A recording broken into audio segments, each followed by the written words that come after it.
Folks, was watching the news this morning and I got totally, and I do mean totally, pissed off.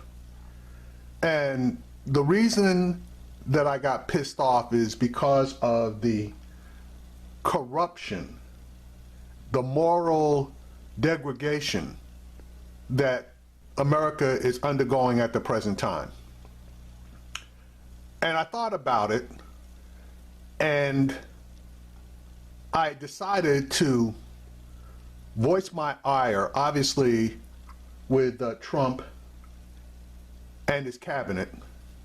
But then I thought about it a little bit further, and I have decided that the number one person that I am totally pissed off at is President Barack Obama. Now, you may ask a question, why are you pissed off at Obama? Obama, he wasn't anywhere near as bad for America as Donald Trump has been over this past 14, 15 months. And my response to you is, because none of this shit had to happen. None of it. Barack Obama could have prevented all of this. How so, you ask? President Obama knew what was going on with the Russians and the bots and with Facebook. He knew all of that. But he decided to bitch up and not tell the American people. If you weren't aware of it, Barack Obama knew about the Russian bots and how they were jumping all over Facebook. And that prick, Mark Zuckerberg, he knew about it and has known about it for years. And in case you weren't aware of it, the public report was that Analytica, which basically formulated the plan of attack in order to help Donald Trump, they received access to approximately 50 million Facebook users in the United States. Well, folks, Facebook basically came to Jesus as to the actual number of people that were hit by these Russian bots and the Analytica attacks. The number is actually 87 million subscribers.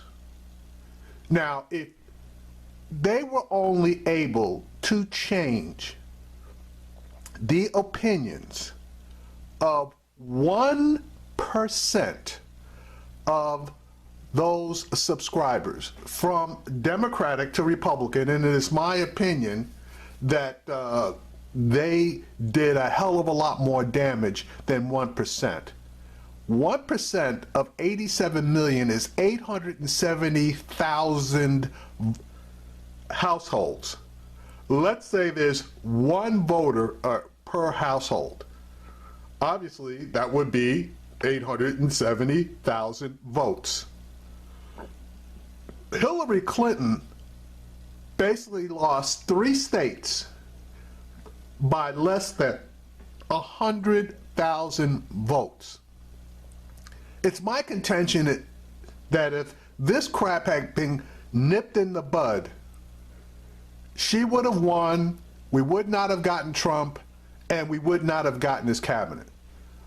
But Barack Obama decided he wanted to be Mr. Holier Than Thou, and goes to the Republicans who had their game plan: win at all costs. No matter if the Russians are involved, outside parties are involved, no matter what. So instead of him going to Mitch McConnell and Paul Ryan and telling them that we are going to issue a joint announcement regarding these bots, and we are going to let the American people know what's going on. Instead of him going to Twitter and Facebook and telling them point blank to get those goddamn bots out of there, okay, to block those bots, he decides that because they didn't want to do it, that he had no choice but to remain silent. That, folks, is not the mark of a definitive leader. That's the mark, in my opinion, of a coward. He was going to leave office. He had the ability to stand up, even if it was alone, to let the American people know what was going on, and then he could have pushed back against McConnell and Ryan, and he had the proof. His own intelligence agencies had the proof of what was going on back then. So he could have backed them down. He could have stated to the American people that these two individuals are anti-American because they didn't want to let you guys know what was going on. He had a lot of options. He didn't exercise them. Okay, what's done is done. Here comes Donald Trump, Mr. Colluder, Mr. Small Hands, Mr. P-Tape, and I do mean piss tape, and he forms his cabinet. Now, Donald Trump's original cabinet was made up of Rex Tillerson, Mnuchin, Mattis, Sessions, Zinke, Perdue, Ross, Acosta, Price, Carson, Chow, Perry, DeVos, Shulkin, Kelly, Pompeo, Haley, Pruitt, McMahon, Mulvaney, Coates, Lighthouser, and Hassett. Those were the original people that were in Donald Trump's cabinet. Now, out of all of these people, you have 5 that exercise financial chaos. They basically were spending money like it's water, and the American people were footing the bill. The principal person who showed financial irresponsibility is Mr. Pruitt. Let me jump real quick to his category. Now, Scott Pruitt is actually the administrator for the EPA. His background is that he was the former Attorney General for Oklahoma, and he basically had sued the EPA 17 times, okay? 17 times he sued the EPA. So why would you put a guy who's obviously anti-EPA in the position of running the EPA? You got me. But that being said, let's talk about Mr. Pruitt and how he has raped the American people. Scott Pruitt basically accepted gratuities from a lobbyist in the energy field, and basically the gratuity he accepted was getting a room basically blocks from the Capitol where he paid $50 a night, and only on the nights that he stayed or slept in the room. Now, I say room, and I should have said condo, because it was a 2-bedroom condo, and his daughter had access to the condo, which she stayed at every single night, and she did not have to pay a dime. Now, on the nights that Mr. Pruitt didn't stay there, he still had all of his personal belongings in the room. And again, he wasn't charged $50 a night when he wasn't there. Now, folks, let me ask you a question. If you go to a hotel and you get a super great discount on the hotel in Washington, basically what you're going to be paying is $150 to $250 a night, period. Now, how many of you get to take a hotel room for, let's even say, $150 a night. And on the nights that you actually don't sleep in the hotel, you don't have to pay for it, but you are allowed to keep all of your personal belongings in that hotel space and allow another person to sleep in that hotel. How many of us can get that type of a deal? Folks, the answer is zero. Zero. Okay? What else has Mr. Pruitt done?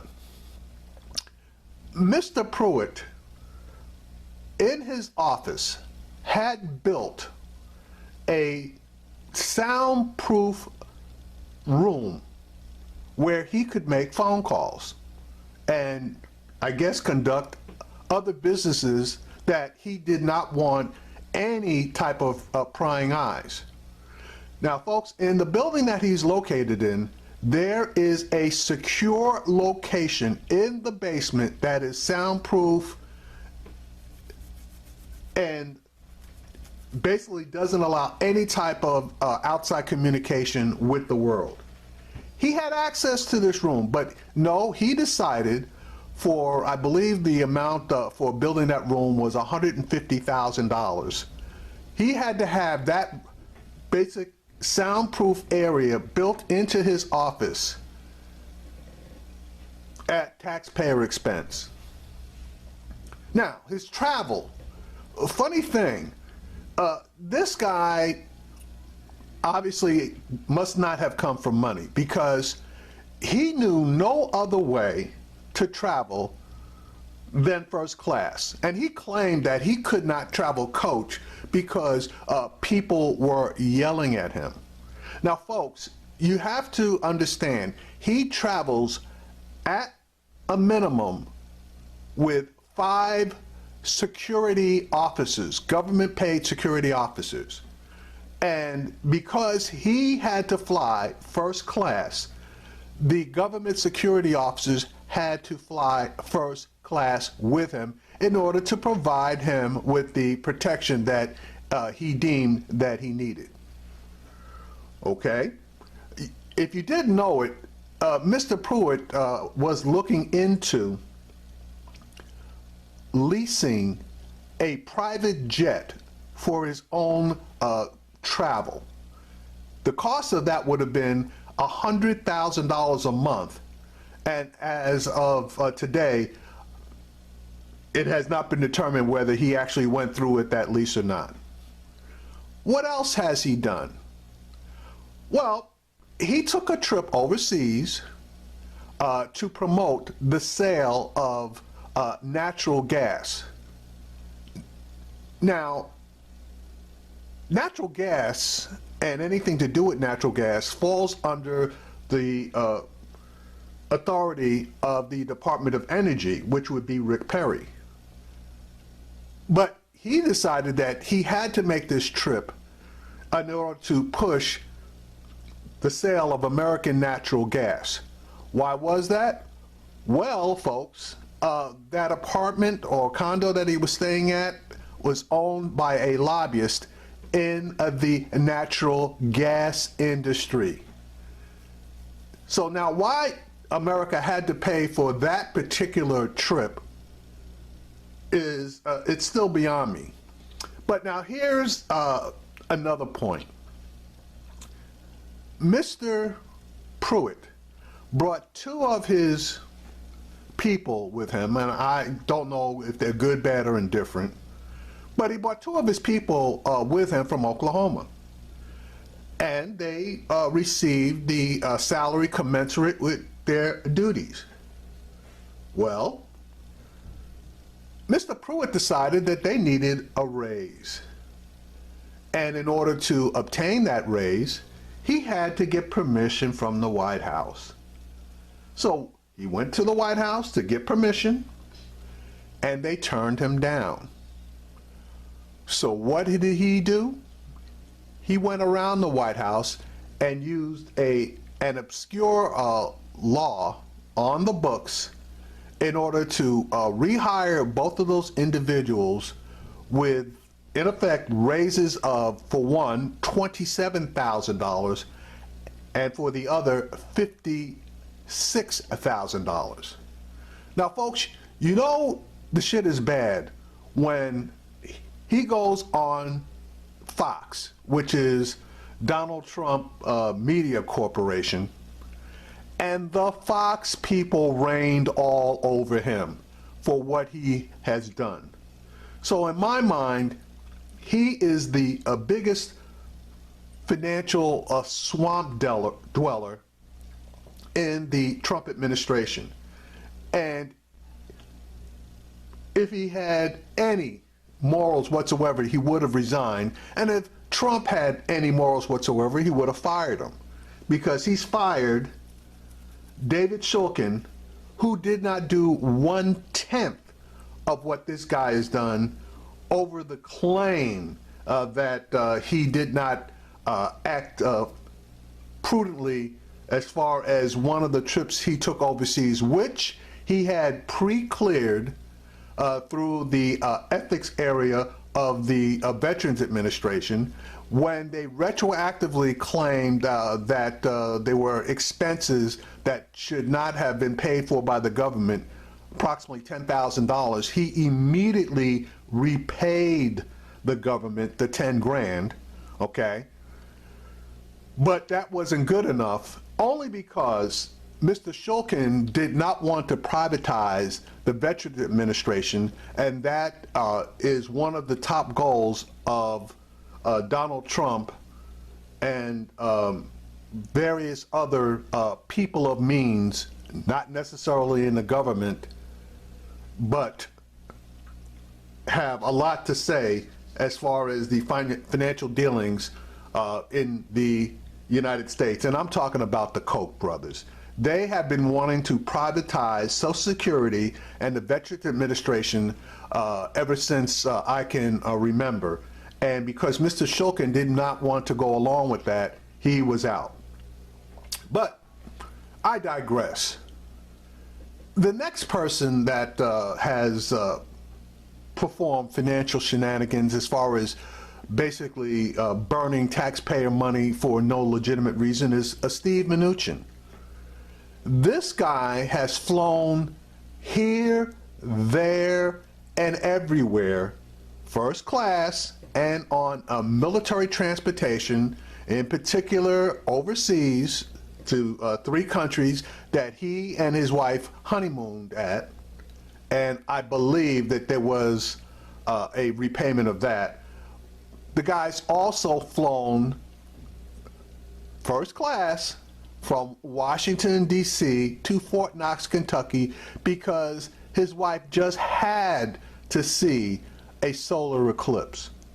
This guy knows nothing else other than to fly first class.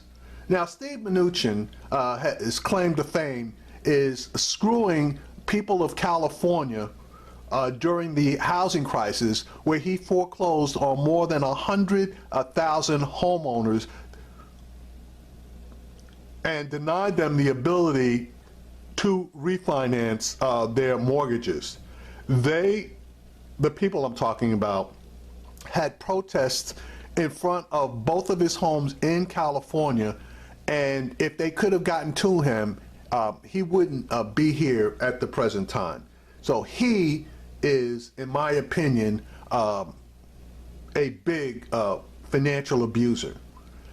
Next is the Secretary of the Interior. I believe his name is Zinke.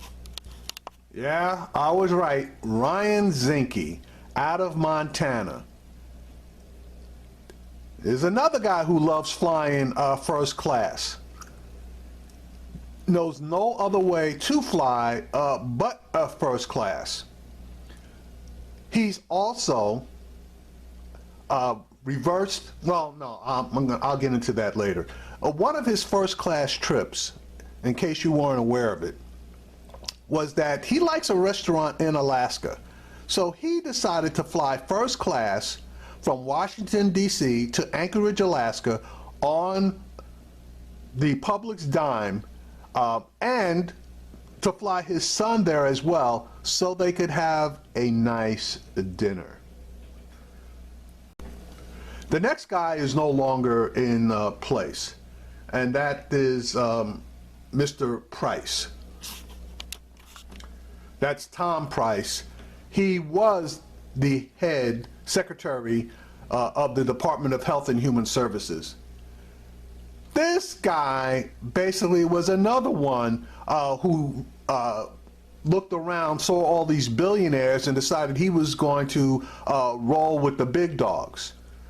He spent $400,000 in taxpayer-funded travel on chartered flights all over the country. This guy flew from Philadelphia to Washington on a chartered flight.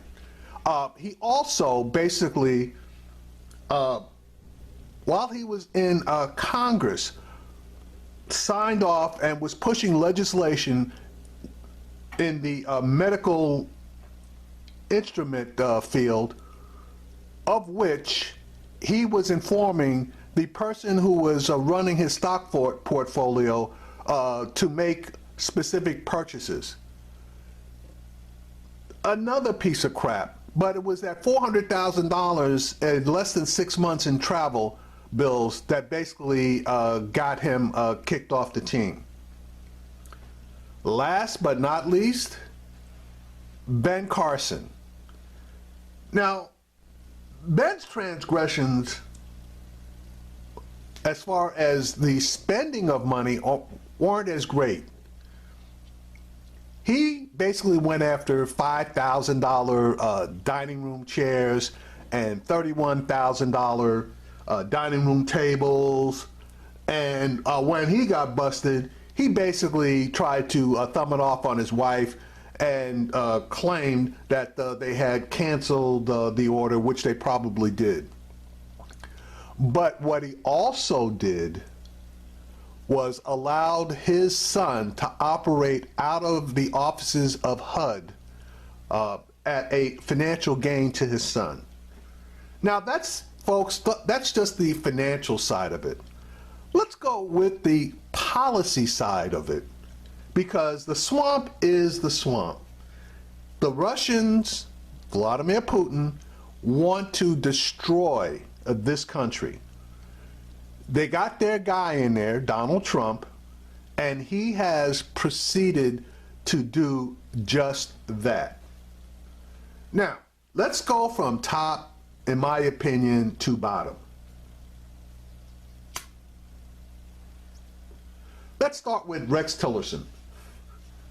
Rex is buddies, or was buddies with Vladimir, and they had or were going to do a deal. It was $750 billion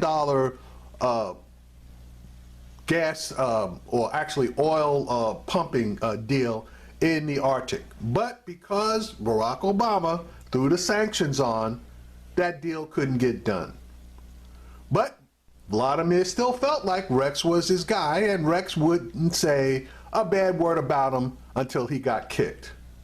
But Rex has gutted, and I do mean gutted, our #1 asset as far as world peace is concerned. He has gutted the State Department. Trump was always talking about he couldn't get his undersecretaries, etc., assistant secretaries appointed throughout the various agencies. But that is a goddamn lie. The truth of the matter is they were not putting forward names to be confirmed by the Senate.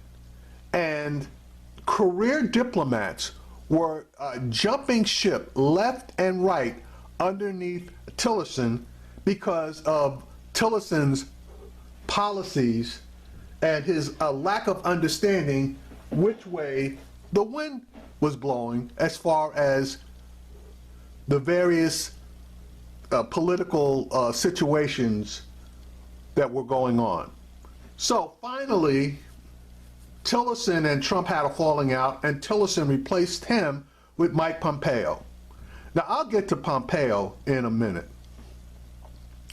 The next person that is morally bankrupt, Jefferson Beauregard Sessions. To say that Mr. Sessions is a racist is an understatement. To say that Mr. Sessions is doing everything that he can to repress the black, Latino, and Asian vote is also an understatement. How do you go from fighting against the state of Texas in voter suppression, which is what was going on in the Obama administration, to joining the state of Texas in defending lawsuits against them for voter suppression? But that's Jefferson Beauregard Sessions. How do you go from claiming that the Voting Rights Act is a basic albatross around the neck of the American people to asking that the census include a box to check off if you're a citizen or not? And your defense of adding that particular box is because you need to be able to enforce the Voting Rights Act. Folks, that is total bullshit. This guy is a racist. The guy's a xenophobe.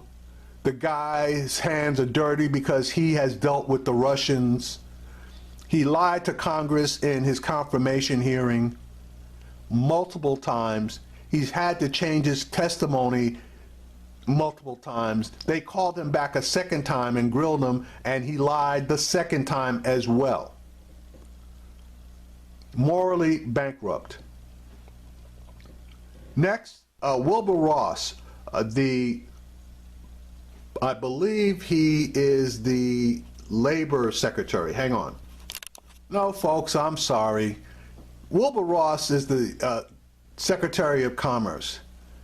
This guy has been whispering in Donald Trump's ears about tariffs.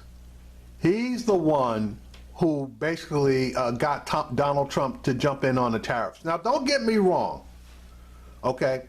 We do have large trade deficits, and something absolutely needs to be done on that. But it was my feeling that instead of trade tariffs on steel and aluminum, of which the major people who are cheating as far as trade is concerned would have had very little, it would have had very little effect upon them. If you're not aware of it, aluminum and steel are number one trading partners, or number one and number two are Canada, Mexico, as far as steel and aluminum concerned. The EU does have a significant role in our trade there as well. Brazil also has a role. None of those people are cheating. The cheaters are the Chinese primarily, and countries in Southeast Asia, which actually are being used by the Chinese in order to pump steel and aluminum in. So what should have been done is they should have put quotas on those countries as to what could come in. Because what ended up happening was Donald Trump had to walk back his tariffs against Canada, Mexico, and Europe. So basically, he really didn't do anything that was helpful. And when he instituted the $50 billion in tariffs against China, China is retaliating by issuing $50 billion of tariffs against American products, in particular soybeans and automobiles, and I believe there's pork products, all of which are designed to hurt the American farmer and the not so much the American car company. We really are not going to feel much as far as that's concerned. But those farmers, they are dead smack in the middle of a Trump country. And the Chinese knew exactly what they were doing when they named those particular products to have tariffs placed upon. So there we have it, folks. And Mr. Trump still doesn't know that he's basically started a trade war. Guess he doesn't know what the definition of a trade war is. Moving right along, we have Dr. Ben Carson. Mr. Carson is the Secretary of HUD, Housing and Urban Development. He doesn't have a clue, folks. He doesn't have a clue. But he does know how to genuflect towards Donald Trump. And when I say genuflect, I mean he has cut the HUD budget by approximately 25%. He has gotten rid of programs that were specifically designed to help the poor, to help the middle class people. And his code is pull yourself up by your own bootstraps, just as the Republicans love to repeat. Ben Carson basically needs to go. Next online is Betsy DeVos, who didn't see a charter school that shouldn't be helped and hasn't seen a public school that needs any help. In her own state of Michigan, she went on an interview and was asked if she had visited any of the schools that were depressed in her state. And she said no. Maybe that would be a good idea. What a fucking joke. All right, you have the current Chief of Staff, John Kelly, who was a former cabinet member, another racist xenophobe, another guy who has no respect for black people. And I'm just going to leave it there. Again, Mr. Pruitt, who is the administrator for the EPA, is basically gutting the EPA. He's rolling back the requirements on cars to be better at emissions and better at gas mileage, and the auto industry didn't even ask him to do that. He's deregulating like crazy. Our water systems, streams, and rivers are being polluted at a higher rate because of this guy. This piece of crap needs to be kicked ASAP. Now I'm going to jump down to the last two. Mike Pompeo, his policies as far as the CIA, yeah, actually they weren't all that bad, even though he's a war hawk. But his replacement, since he is being proposed to be the new Secretary of State, is a woman by the name of I believe it's Haspel. And if this woman gets confirmed, all hell is going to break loose. Why, you ask? Because this woman was the head of one of the CIA's black sites over in Thailand, and she oversaw, and I'd like to say, but I can't confirm, participated in waterboarding and torture of various individuals. In one case, they waterboarded this guy over 60 times in 30 days. And she was in charge of that facility when this was done. So, as far as I'm concerned, she should be persona non grata, but Mike Pompeo likes her, so I guess Donald Trump will like her as well. And last but not least, as far as financial policy is concerned, Mr. Mick Mulvaney, the author of that $1.5 billion tax cut that your everyday guy is seeing or will see very little of this year and next year. And in the third year, those tax cuts will begin to go away, so that by 2025, we will basically, and I include myself in the middle class, we will see major tax increases as far as we're concerned, because our tax cuts basically go away, whereas the business tax cuts were made permanent. Another thing about this guy is he is anti-Social Security and anti-Medicare. He wants to rain major cuts in those programs, and if at all possible, to privatize them. So there you have it, folks.